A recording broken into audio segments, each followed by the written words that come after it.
Piranha investigates everything with his mouth. And Piranha is friendly, but he has a bad habit. He likes to bite. So if I just push my finger, I have so many monitors. I mean, so many monitors. I can do. Yeah. I promise you, he was doing this earlier. Yeah. I do have that little bit of video. All right, show your daddy. Look. That's the glove. He samples everything with his mouth. It's just kind of like how he's investigating everything. Look. This is not food, but I really need you to breed and stop. It's not like he doesn't get fed a lot. It's like this whole inquisitive thing. He's being good. But look at him. You're so good. I don't even use a glove. No. Tell me what so the black markings. Tell me. So he's all white, but what's the Yeah. black? So this is these paradox. So these ivory white monitors also will have. It's like a cowrie tick. Yep. We have a bleed through. So start out pure white. Now, will the animal get more of those, or will it? I mean, he just doesn't want it. Look at it. And he hooks himself. Yeah. He's a goof. So you were telling me that Piranha is very friendly, but likes to exploit things with his mouth. Kind of Yes. like a dog. And the problem is when I put him with the female, when he is courting her, he investigates everything with the mouth and he bites her. And then it creates a breeding problem. So if I was doing this yesterday, and you're going to have to go to that other little video I'm going to give you. Yeah. But just sits there and investigates with his mouth, and he's got teeth. And that means lacerations. But it's not because he has any ill will. It's just how his brain works. So sometimes we actually have to see these animals, remember, for what they are, not what we think they are. And he's a doll. He loves interaction. But he will do these weird things. I've actually had him on my arm, clinging to my arm. Everything's great. He puts his nose down on my wrist, and he gets ready to bite me. And that is horrible.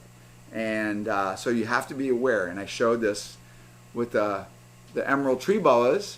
When their tongue starts going down, they start looking down. That is a good indication that you're close to getting bit. So I spent a lot of time last night trying to breed a pair of animals. And there's all different techniques we use to breed animals. And one of the problems with monitors, water monitors in this case, you do pairings, but just because you have a male and the female is ready to breed, she's receptive and such, does not mean that pairing could go well. They have to, there's all these little things going on. The female has to gauge the male. If she feels like the male is scared, nervous, or if he's a subpar male, she might actually attack and kill him or be very intolerant and actually hurt him terribly. In this case, we have a male who wants to investigate everything with his mouth, and he bites. So I have to sit there with this whole introduction, and it's a very scary thing. He kind of scratched her up yesterday. Nothing terrible, but I've done multiple interactions over the past, year, and it always ends up with her being lacerated. So now I have to actually sit there and spend time. This is a very difficult breeding. Slowly open it up so you don't surprise her. Yeah, she's definitely a surprise. Hey, sweetie.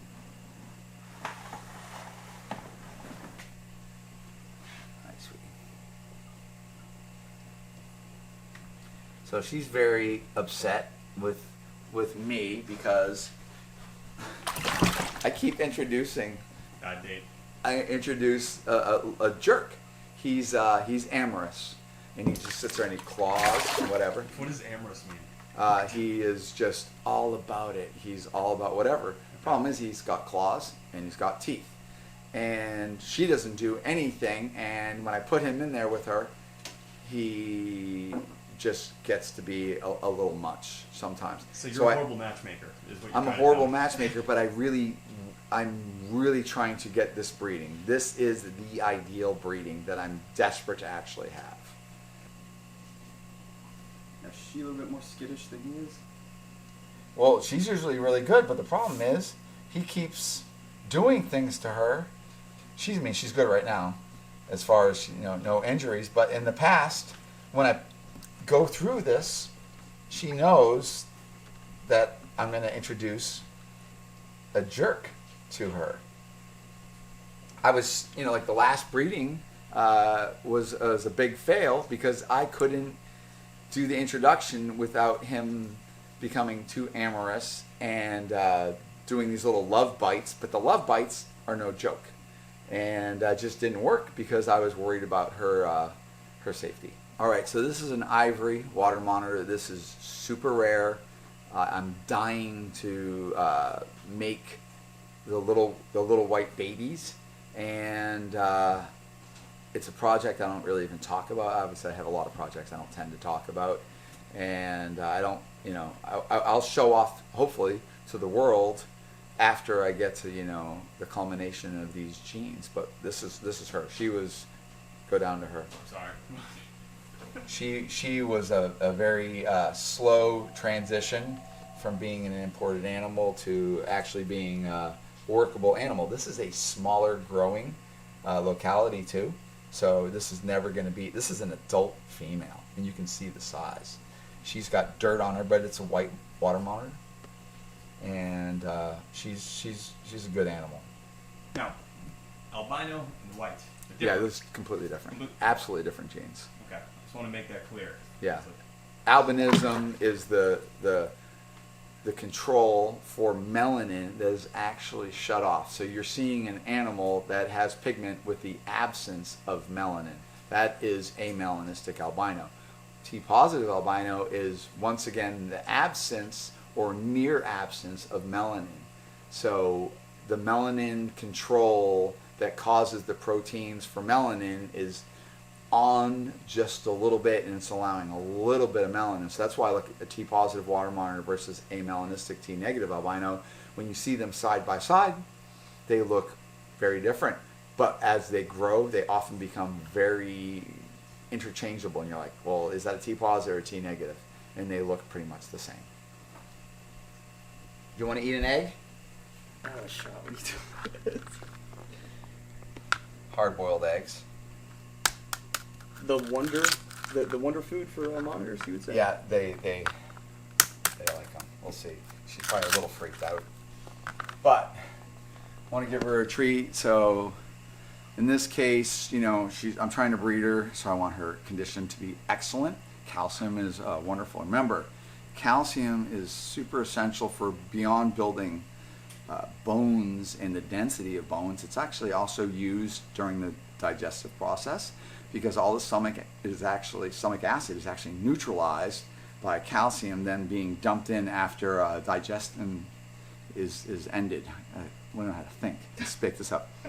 Calcium is actually really important because besides building strong bones with good bone density, it's actually also used as part of the digestive process. So it's a whole metabolic process. So after the animal's digesting all of meat or whatever it's been eating, it has all the stomach acid in there. That, if you left it there, it would be a problem. So then what happens is, I don't wonder if they actually call it in reptiles, but metabolic acidosis is essentially this process where we now neutralize that acid with something that's base, like calcium. Calcium is actually also used for the production of eggs. The outside exterior leathery part of that egg is peppered with all this, calcium and other components that make the rigid shell of this egg. And calcium is actually also used for nerves, muscle contractions, nerve communication actually uses calcium too.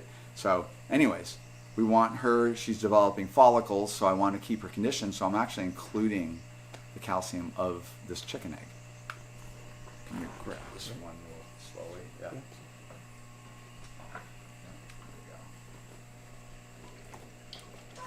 we go. She's like, you're just going to keep introducing the monster to me. Right.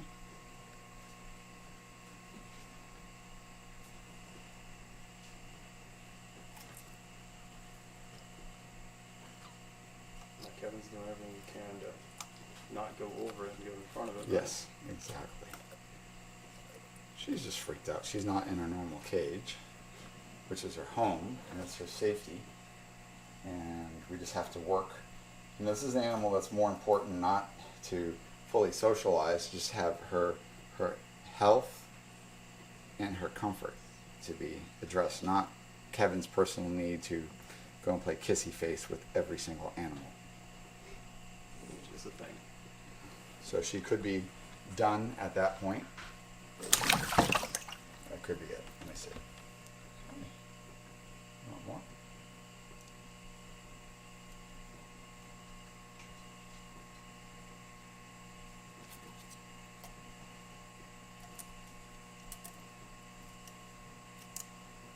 See how dirty she is, but she's, she's white, but there's a lot, a lot of dirt, the stain from all the bedding. So these are her offspring.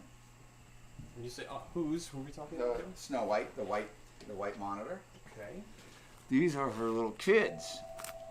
Yeah. Not shy to eat. No. Can't go running away with it. You better get over here. This. Come on. Come in, get over here. Ones you guys are cute. Oh. So cute. Well, let him eat that. Hey. Gotta swallow it. You don't want. I don't want you biting that one. You can get that. Yes. Come here. You think he's going for it because it's moving? They get excited. Yeah. Now these I raise these and they're just fantastic. I'm gonna actually have a bunch of, obviously many generation captive born water monitors of the normal type. I'm gonna put them on sale.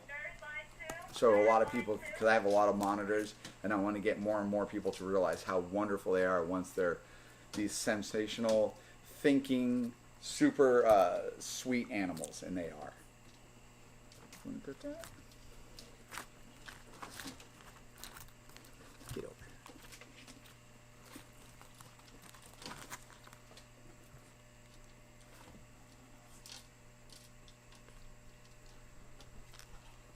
Kind of cute, right? Yeah, they're pretty cute. It's one of the most rewarding species I've ever worked with, which are Asian water monitors, Rarest Salvatore, an absolute favorite. This is an intellectual giant, much smarter than I am, and it seems to be just wonderful. Hi guys, and these are all het for ivory, for my white one. You're gonna. They really do need to work on table manners.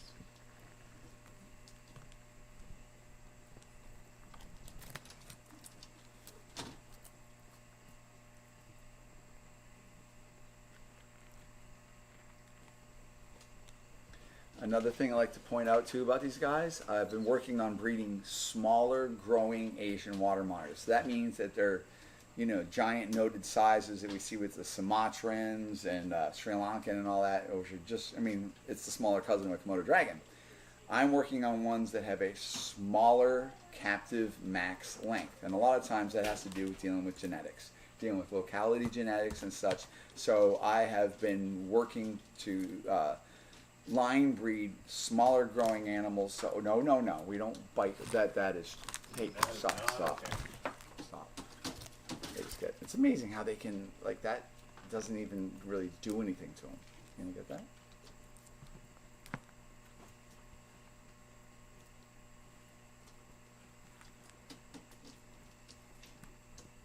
I'm guessing the smaller growing you get them, the more kind of people that can. Oh my have goodness! them in their Stop. Who is being bratty?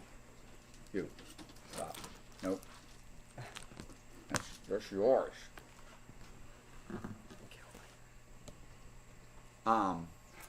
Yes, smaller growing, so it's just so they're more manageable, because obviously these are large growing. This is a big commitment.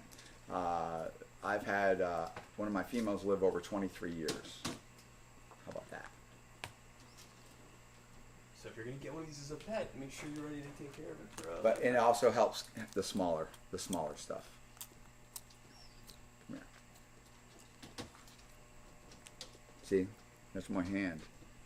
Would you say this is the closest thing you can have to owning an actual dinosaur? Yeah, oh yeah. This is they're so smart, and they recognize you, and they know you. They know your voice, everything about them. They're just fantastic. And I've been breeding these water monitors for so long.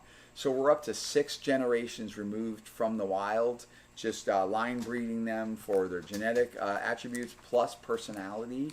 And we socialize these animals, so every single day we are interacting with our water monitors as we're raising them up. And you end up with these little great guys. They're so freaking cute, and they're so wonderful, and they love to be with you and part of the action.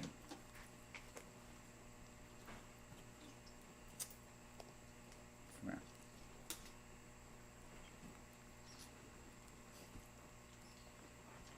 Kevin's got all these in the cages behind him. I just want to come out and play with them now. Look at that. You know, I just want to see They what's do. up.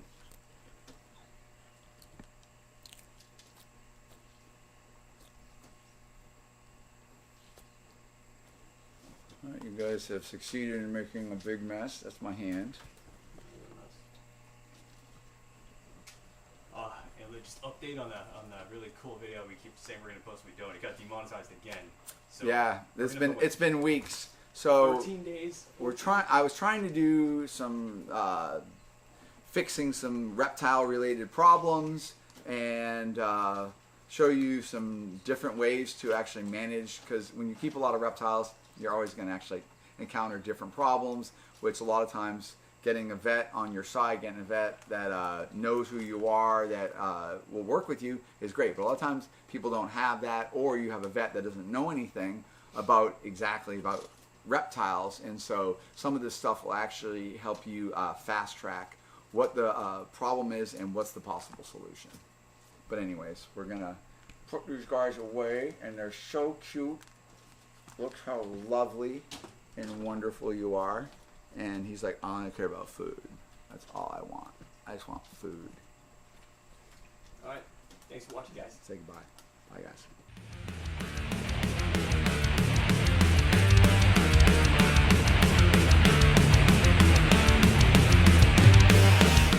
I gotta turn my camera on, dude. You didn't turn your camera